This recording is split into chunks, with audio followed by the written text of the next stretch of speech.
జగదీశ్వర్ రెడ్డి గారు సార్ చెప్పండి. అసహనానికి గురి కాకండి. మేమా? మీరే రాష్ట్రపతిని చూస్తున్నారు. మీరే రాష్ట్రపతిని చూస్తున్నారు అధ్యక్ష. రాష్ట్రపతిని చూస్తున్నారు. ఎస్ అధ్యక్ష. సహనం అధ్యక్ష రాష్ట్రపతి అందరూ చూస్తున్నారు. జగదీశ్వర్ రెడ్డి గారు ప్లీజ్. జగదీశ్వర్ రెడ్డి గారు ప్లీజ్. జగదీశ్వర్ రెడ్డి గారు ప్లీజ్ 1 మినిట్. అసహనానికి గురి కాకండి. సహనంతో మాట్లాడండి. సభా సాంప్రదాయాలను కాపాడండి. మీరు సీనియర్ శాసనసభ్యులు, మంత్రి పదవి కూడా చేశారు మీరు 10 సంవత్సరాలు. మీరు ఈ విధంగా మాట్లాడడము, సభను సాంప్రదాయాలను తప్పుదోవ పట్టించడం మంచిది కాదు. ప్లీజ్ మాట్లాడండి. అధ్యక్ష ఏ సభా సంప్రదాయానికి నేను విరుద్ధంగా మాట్లాడినా మీరు చెప్తే తర్వాత మాట్లాడదు అధ్యక్ష. నా విషయంలోనే నన్ను ప్రశ్నించడమే సభా సాంప్రదాయాలకు విరుద్ధము. అసలే కాదు అధ్యక్ష. నన్ను ప్రశ్నించడం అధ్యక్ష ఈ సభ మన అందరిది. ఈ సభ మా అందరికి సమానమైన హక్కులు ఉన్నాయి. మా అందరి తరఫున మీరు పెద్ద మనిషి మాత్రమే ఆడ కూర్చున్నారు తప్ప ఈ సభ మీ సొంతంగా కాదు. ఈ విషయం అధ్యక్ష ఇప్పుడే డిప్యూటీ సీఎం గారు, అదేవిధంగా గౌరవ మంత్రులు, అదేవిధంగా గౌరవ సభ్యులు మరి ప్రతిపాదన చేయడం జరిగింది. అధ్యక్ష, I would like to take your permission to move.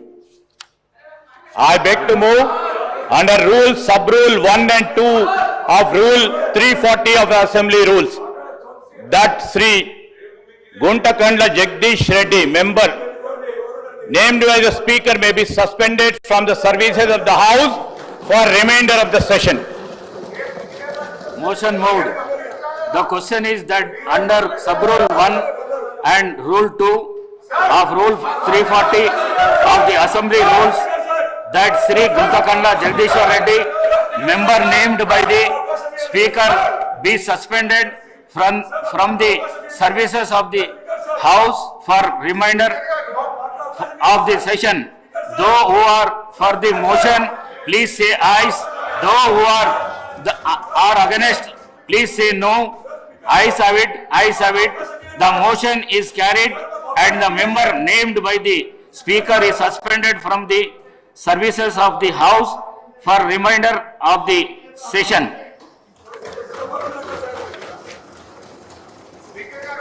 Maheshwar Reddy garu.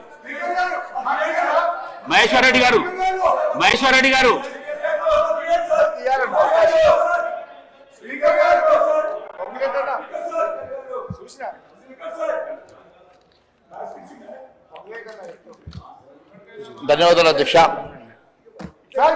ఈరోజు ఉరి శిక్ష వేసినప్పుడు కూడా అవకాశం ఇస్తారు సార్. అసలు మీరు ప్రధాన ప్రతిపక్షానికి The suspended member is please leave the house. Please. Maheshwar Reddy garu, please. ధన్యవాదాలు అధ్యక్ష. నిన్న జరిగినటువంటి గవర్నర్ ప్రసంగంలో ధన్యవాదాలు తీర్మానం అవకాశం ఇచ్చినందుకు ధన్యవాదాలు తెలియజేస్తున్నాను అధ్యక్ష. నిన్న గవర్నర్ గారి ప్రసంగం ఒక ఒట్టి డొల్లగా, పాలనాపరమైనటువంటి ఆత్మ లోపించినట్టుగా కనపడింది అధ్యక్ష. గవర్నర్ ప్రసంగం అన్ని అబద్ధాలు, విజయం లేని, దిశానిర్దేశం లేని ఒక ప్రసంగంగా ప్రజలకు హోప్ క్రియేట్ చేయాల్సినటువంటి ఆ ప్రసంగంలో ఎక్కడ కూడా